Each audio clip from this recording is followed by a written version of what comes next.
know whether you do it for all of your audience or you do it for me because you know I enjoy it, but often on Friday nights, you will play that video of Kristi Noem in that remarkably well-produced series of commercials that she did that got her probably fired.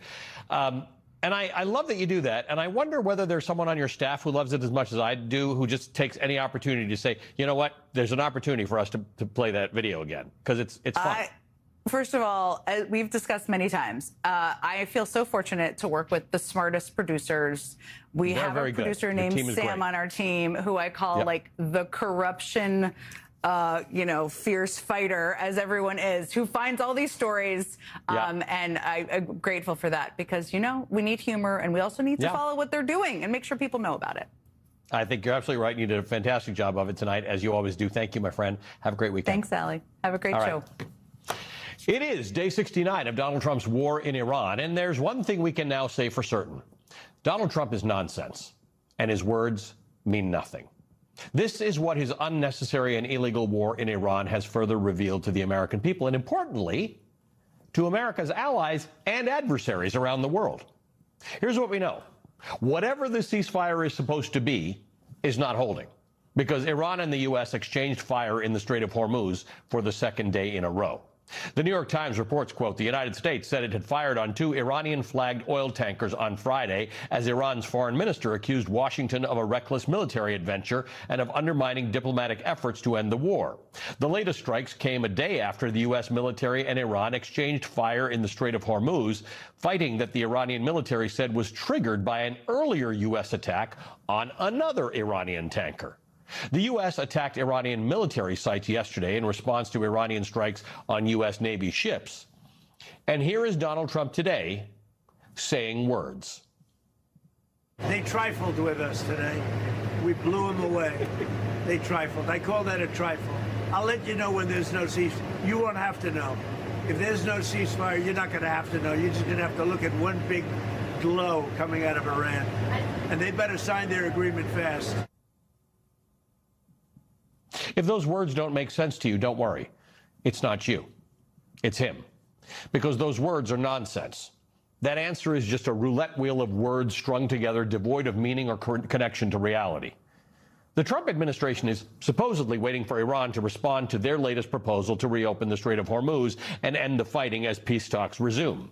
4 people familiar with the document tell the Washington Post that a confidential CIA analysis delivered to the administration policymakers this week concludes that Iran can survive the U.S. naval blockade for at least 3 to 4 months before facing more severe economic hardship. A finding that appears to raise new questions about President Donald Trump's optimism about ending the war. And there's new reporting in The Atlantic today that Donald Trump is bored of his war in Iran. Trump is tired.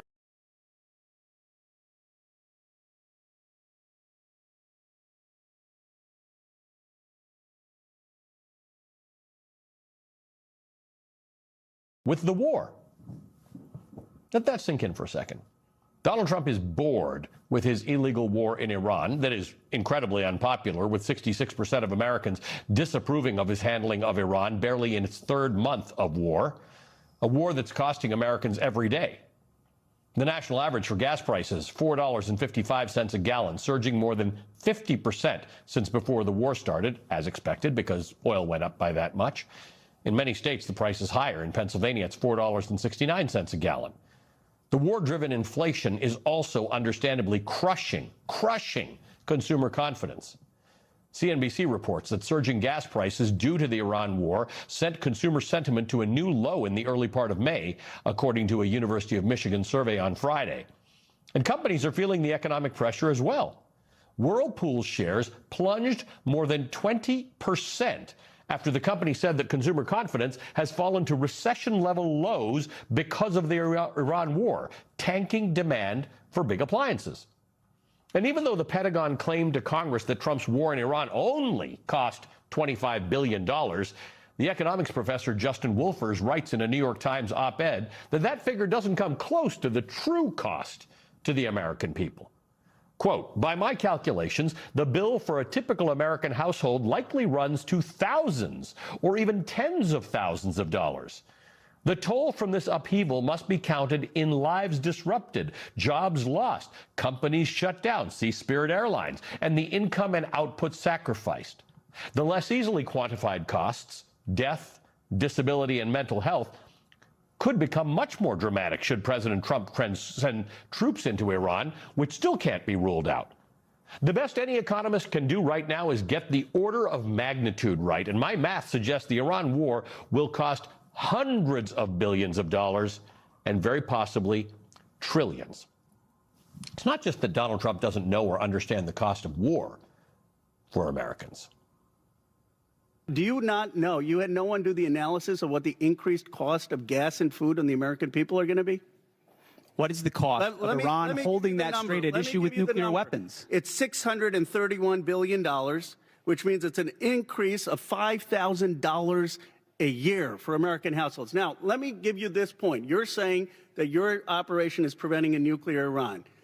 Will you acknowledge that there is an economic cost to the American people for doing what you believe is necessary to make Iran denuclear? Will you acknowledge the economic cost? We have an incredible economic team that's managing this better than what the previous administration did to our economy. You don't even know what the average American is paying. You don't know what we paid in terms of the missiles that hit the Iranian school. You don't know what we're paying in terms of gas. You don't know what we're paying in terms of food. Your 25 billion number is totally off. It's the incompetence. And amid all those costs, now the American taxpayers are on the hook for $1 billion for Trump's ballroom. I'm paying for it. I'm paying for it. The country's not, and that's an expensive ballroom. These are all private individuals that put up a lot of money to build the ballroom. Not one penny is being used from the federal government. We're giving them, myself and donors are giving them free of charge for nothing. So we did this no charge to the taxpayer whatsoever. We have no taxpayer putting up 10 cents. Okay. Well, that vanity project ballroom that taxpayers, quote, won't pay a dime for, not 10 cents, now has $1 billion price tag in the reconciliation bill because Republican lawmakers in Congress are now fully convinced that the only way to protect the American president is with a ballroom. The ballroom will be a solution for this. We need a place. We have needed a place like that, and the president keeps pointing it out. The sooner we get the ballroom built,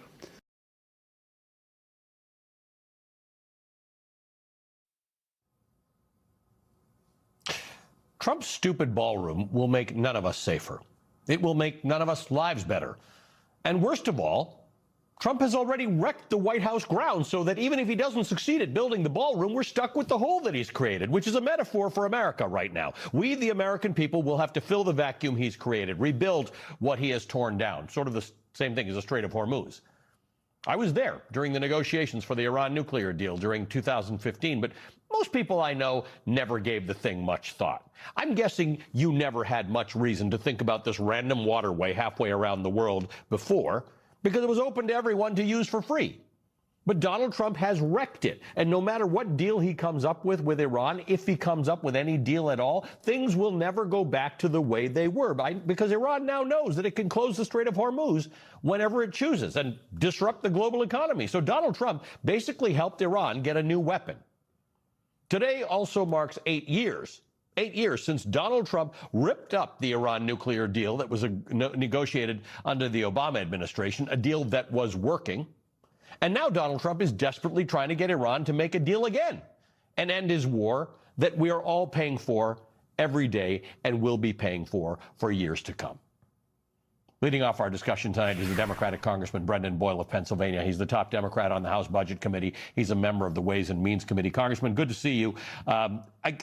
Whatever one thinks of this war or the reasons for it or the justifications for it, which are highly problematic to get to the bottom of, it ain't cheap. This is costing us a lot of money, and you are in a district where you see this. You can't gaslight people about the fact that their costs are higher because of this war. Yeah, great to be with you. And as you know, Allie, since you know the Philadelphia area so well, I represent about half of the city. I represent a largely working class district where the majority of the constituents I represent live paycheck to paycheck. So they are really hurting when they see higher gas prices. Prices today are more than 50% higher than where they were just 2 months ago. They are being hurt when they see higher out-of-control food costs. They are being hurt in terms of their health care premiums going up. And what is the Republican Reconciliation 2.0 bill going to do to help any of what I just talked about? Absolutely nothing. Right. But they have $1 billion for Trump's big, beautiful ballroom. It is in many ways the perfect illustration of Republican priorities. It's $1 billion for the ballroom. It's $1 trillion for the military, which is, I think, more than the next 44 countries combined, much of which is going toward this war. There's a remarkable story in the New York Times by Eli Saslow. It was called The Last Days of Butter Ridge, and it's about a farmer. I want to just read you from that story. The costs of running a family farm had skyrocketed by as much as 500%. Brad had supported Donald Trump in 2024, in part because Trump promised to change all that by becoming the most pro-farmer president you've ever had. Instead, new tariffs have cut into Brad's potential export market, and the emerging war in Iran had sent gas and fertilizer prices surging by as much as 70%. He was losing thousands of dollars each month and falling behind on his feed bill until he made the call he'd been dreading his whole career. He dialed up an auction house to arrange the Watson family's final dairy sale last month. I wish, Congressman, this were an isolated story, but it's not. You know, I read that story and was profoundly shook afterwards. It's about a family. You read an excerpt there. I encourage everyone to read it. They're in the northern tier of Pennsylvania, right on the border of New York State. The family for 5 generations had run that farm and been in the dairy business. And now Trump's tariff taxes combined with other policies are finally driving that 5-generation family off their farm and out of business. So it's one story that represents Bill Clinton or Ronald Reagan or George W. Bush or Barack Obama. Past presidents had the ability to convey empathy for the American people and be out there and actually show that they were attempting to help the situation. Donald Trump so clearly doesn't care and give one whit. He easily transmits that, and all he talks about every single day is his ballroom. He doesn't talk at all about prices, except when he does, he calls it the affordability hoax. Are you surprised that the ballroom is suddenly going to, at least a portion of it, is going to be paid for by taxpayers now? There is nothing in the Trump era that will surprise me anymore. I can't believe, though, that Republicans who are in tough seats would actually be politically stupid enough to vote for $1 billion of taxpayer money to go to a ballroom. That I can't believe. Which may keep the president safer. I don't know. It's a stupid idea because the president actually has to leave the White House. Like building stuff around the White House because it's safe doesn't make any sense. But it makes zero sense for the rest of us, right? I'm never going to be in that ballroom. I imagine you're probably never going to be in that ballroom. Yeah, and let's not forget that the whole security line now is total BS. When the Ballroom Project was announced, nowhere in there did they mention one word about security. For months and months, the president hasn't talked about security. Only after the attempted or the shooting at the White House Correspondents' Dinner did he rather shamefully latch on to this as a new excuse for his big ballroom. And Republicans went along with it. Congressman, good to see you as always. Thank you for being with us today. The Pennsylvania Congressman Brendan Boyle is the ranking member of the Budget Committee. All right, coming up today, the Virginia Supreme Court threw out the new congressional map that voters just approved in a referendum a couple of weeks ago. Meanwhile, the U.S. Supreme Court has cleared the path for Southern Republicans to draw majority black congressional districts entirely out of existence. There is no cavalry coming to save American democracy. The only people who can save American democracy are you, the voters, en masse in the November midterms, and it can't stop there. I'm coming up next with Professor Melissa Murray.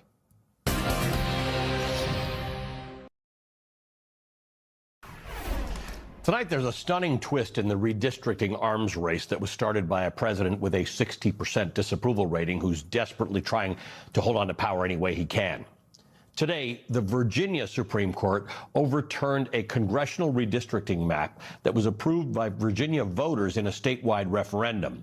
The New York Times reports in its 4-3 opinion, the Virginia Supreme Court wrote that the problem was that the first vote on the amendment in the General Assembly, which would authorize Democrats to redraw the map, occurred days before last fall's legislative elections, meaning that some Virginians who cast their ballots early did so without knowing how their state lawmakers would vote on the new map. That, the justices wrote, violated the process laid out in the state constitution. Constitutional process matters. Following the law matters. We care about that. Courts are supposed to care about that. But context matters too. And it is completely justified for voters to feel that our democratic institutions are not meeting the moment that we're in. There is a gross asymmetry in our politics right now. In 2025, Virginia voters elected a Democratic governor by a whopping 15 points. In 2025, Virginia voters expanded the Democratic majority in the House of Delegates, giving Democrats complete control of the trifecta of state government. And in 2025, according to the Virginia Public Access Project, the majority of early ballots were from likely Democratic voters. Was some early voter in Virginia denied vote-changing information? Quite possibly. But all Virginia voters had the chance 17 days ago to vote directly on the map issue, and a clear majority of them voted for it. And now the Virginia Supreme Court has invalidated all 1.6 million of those votes. It has invalidated the clear preference for Democratic governance in Virginia that Virginia voters have voted for loud and clear since November 2025, 2 times. Meanwhile, Republicans in and deliberately take away our ability to have a solid voting power and representation in Congress is one of the most egregious acts since Reconstruction. Our ancestors died. They are bodies all across fields and in rivers across this country because they marched, they were lynched, they were beaten just to advocate for the right to vote. And to see them do this in 2026 is a direct insult on the black community. Everything that we contribute to the Tennessee, all our tax dollars, what we do to make this state the state that it is, they are deliberately taking our voice away, and it's appalling.